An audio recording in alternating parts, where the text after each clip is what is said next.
So what's your take? The HBO show Chernobyl from 2019 is worth watching. 100% agree. Okay, not such a hot take. But I was just on a long flight and I binged the entire show in one sitting. And I have thoughts.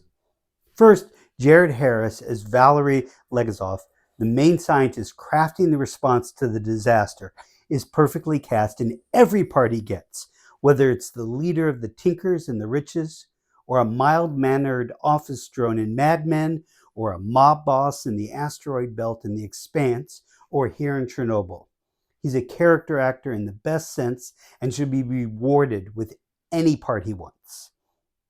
Secondly, can someone cast Academy Award nominated Jessie Buckley as a happy mom, maybe in a rom-com? After the tragedy her characters faced in this and Hamnet, she deserves that. But now to the important thoughts. I don't know if it was intentional, but whenever I heard one of the Soviet aparchiks talk, I thought I was hearing someone from the Trump administration. The topic might be climate change, vaccines, even geography. They think that just by saying something, they can make it true. In the wonderful courtroom scene in the final episode, Legazov says, "Because of our secrets and our lies, they're practically what define us. When the truth offends, we lie and lie until we can no longer remember it is even there, but it is." That feels like America today. And it's not just science. An ICE officer shot and killed a woman, and famed puppy killer and Secretary of Homeland Security Kristi Noem said, Minnesota, it was an act of domestic terrorism. What happened was our ICE officers were out in an enforcement action. They got stuck in the snow because of the adverse weather that is in Minneapolis. They were attempting to push out their vehicle, and a woman attacked them and those surrounding them and attempted to run them over and ram them with her vehicle. An officer of ours acted quickly and defensively shot to protect himself and the people around him. And my understanding is that she was hit and is deceased. Even though video that had been seen by millions clearly showed that none of that was true. As George Orwell wrote in 1984, the party told you to reject the evidence of your eyes and ears. It was their final, most essential command. Legazov continued, "Every lie we tell incurs a debt to the truth. Sooner or later, that debt is paid.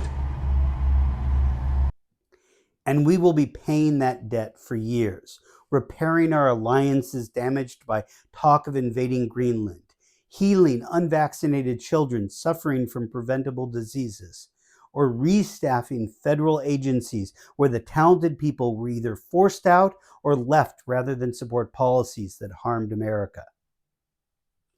The other big issue is nuclear safety.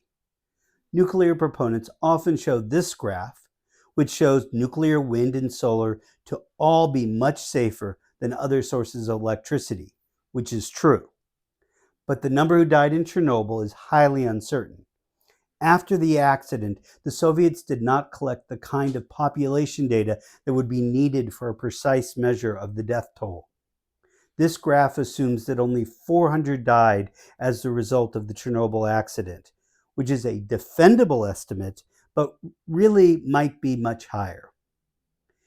But even if you take the highest reasonable estimate for the Chernobyl deaths, nuclear is still much safer than fossil fuels and comparable to wind and solar. But nuclear has been safe in part because it's very highly regulated and safety is put first. As I talked about in this video, Trump is changing that.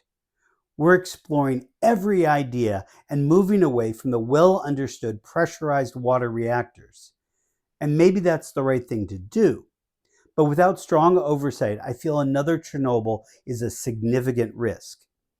We now have a score of companies talking about building reactors with new, poorly understood safety concerns. No containment vessels, huge pools of highly reactive sodium, fuels just shy of bomb-grade uranium, reprocessed spent fuel with plutonium, which can more easily be made into a bomb than the uranium-235 that is the critical component of nuclear fuels today, just to name a few issues.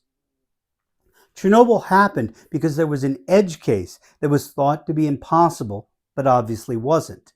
The risk hadn't been fully considered or communicated to the operators.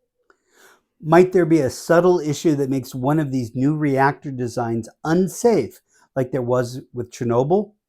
Issues that don't show up on the first test or after you've built 1 or 2 reactors. We really don't know, and if Trump gets his way, I'm concerned that his going around the experts at the Nuclear Regulatory Commission mean we might not know until it's too late. And since most of the new designs are small modular reactors, and the intention is to build thousands of them, a 1 in a million situation might happen every 3 years. In the rush to build nuclear fission plants to power data centers, are we creating risks that we don't understand? The exact accident that happened at Chernobyl isn't possible with a modern reactor. But the hubris and desire to cut corners is still here. And if we're not careful, it could lead to another catastrophe. But if we're careful, a nuclear renaissance is possible and could be an important element of our decarbonization journey. In the comments, please let me know your favorite Jared Harris role. Mine is The Expanse. Or something about nuclear power if you prefer. You can support my channel by buying me a pint or by watching more of my videos on nuclear fission. And please share this video with everyone you know who watched Chernobyl.